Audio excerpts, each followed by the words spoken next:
The wretched wife of the innocent man thus doomed to die, fell under the sentence, as if she had been mortally stricken. But she uttered no sound, and so strong was the voice within her, representing that it was she of all the world who must uphold him in his misery and not augment it, that it quickly raised her, even from that shock. The judges having to take part in a public demonstration out of doors, the tribunal adjourned. The quick noise and movement of the courts emptying itself by many passages had not ceased, when Lucy stood stretching out her arms towards her husband, with nothing in her face but love and consolation. "If I might touch him! If I might embrace him once! Oh, good citizens, if you would have so much compassion for us!" There was but a jailer left, along with 2 of the 4 men who had taken him last night, and Barsad. The people had all poured out to the show in the streets. Barsad proposed to the rest, "Let her embrace him then, it is but a moment." It was silently acquiesced in, and they passed her over the seats in the hall to a raised place, where he, by leaning over the dock, could fold her in his arms. "Farewell, dear darling of my soul. My parting blessing on my love. We shall meet again, where the weary are at rest." They were her husband's words, as he held her to his bosom. "I can bear it, dear Charles. I am supported from above, don't suffer for me. A parting blessing for our child. I send it to her by you. I kiss her by you. I say farewell to her by you. My husband. No! A moment!" He was tearing himself apart from her. "We shall not be separated long. I feel that this will break my heart by and by, but I will do my duty while I can, and when I leave her, God will raise up friends for her, as He did for me." Her father had followed her, and would have fallen on his knees to both of them, but that Darnay put out a hand and seized him, crying, "No, no! What have you done, that you should kneel to us? We know now, what a struggle you made of old. We know, now what you underwent when you suspected my descent, and when you knew it. We know now, the natural antipathy you strove against, and conquered, for her dear sake. We thank you with all our hearts, and all our love and duty. Heaven be with you." Her father's only answer was to draw his hands through his white hair, and wring them with a shriek of anguish. "It could not be otherwise," said the prisoner. "All things have worked together as they have fallen out. It was the always vain endeavor to discharge my poor mother's trust that first brought my fatal presence near you. Good could never come of such evil, a happier end was not in nature to so unhappy a beginning. Be comforted, and forgive me.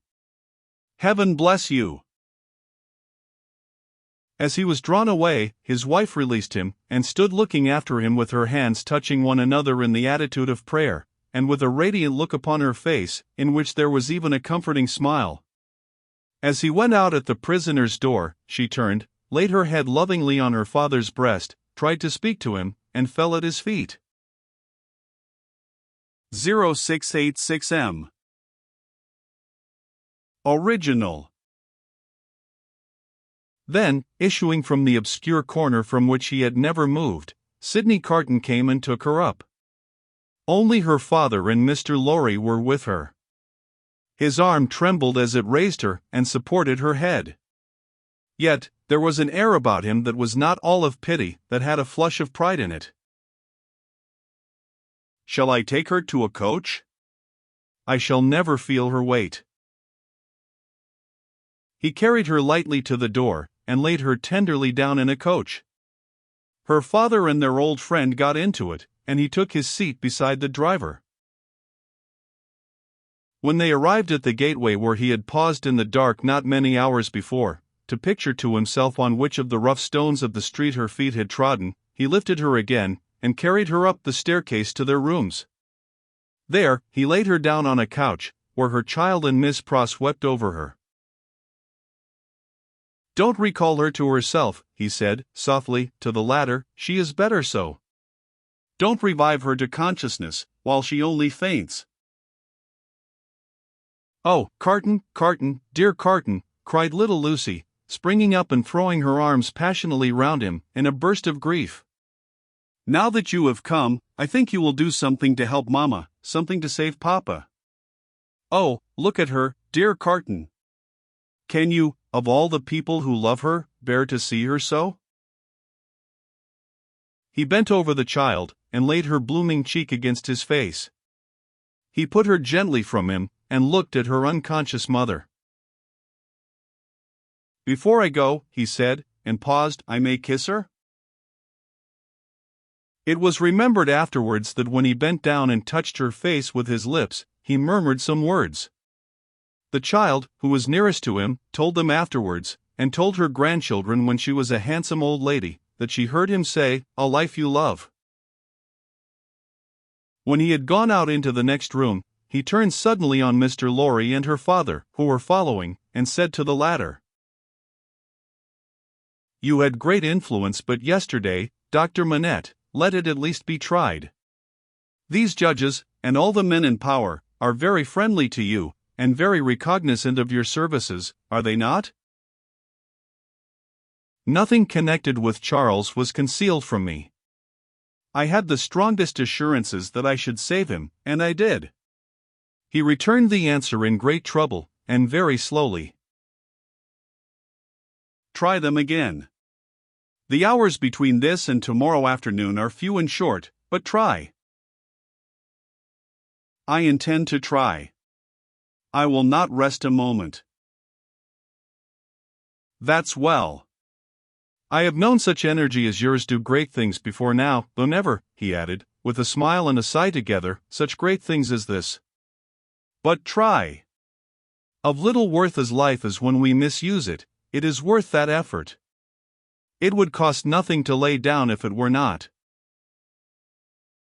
I will go, said Dr. Manette, to the prosecutor and the president straight, and I will go to others whom it is better not to name. I will write too, but stay. There is a celebration in the streets, and no one will be accessible until dark. That's true. Well, it is a forlorn hope at the best, and not much the forlorner for being delayed till dark. I should like to know how you speed it, though, mind. I expect nothing. When are you likely to have seen these dread powers, Dr. Manette? Immediately after dark, I should hope. Within an hour or two from this. It will be dark soon after 4. Let us stretch the hour or two.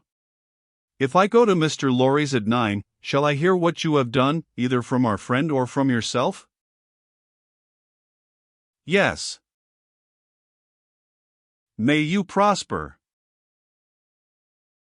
Mr. Lorry followed Sidney to the outer door, and, touching him on the shoulder as he was going away, caused him to turn. I have no hope, said Mr. Lorry, in a low and sorrowful whisper. Nor have I. If any one of these men, or all of these men, were disposed to spare him, which is a large supposition, for what is his life, or any man's to them, I doubt if they durst spare him after the demonstration in the court. And so do I. I heard the fall of the axe in that sound. Mr. Lorry leaned his arm upon the doorpost, and bowed his face upon it. Don't despond, said Carton, very gently, don't grieve. I encouraged Dr. Manette in this idea, because I felt that it might one day be consolatory to her. Otherwise, she might think his life was wantonly thrown away or wasted, and that might trouble her. Yes, yes, yes, returned Mr. Lorry, drying his eyes, you are right. But he will perish, there is no real hope. Yes. He will perish, there is no real hope, echoed Carton. And walked with a settled step, downstairs.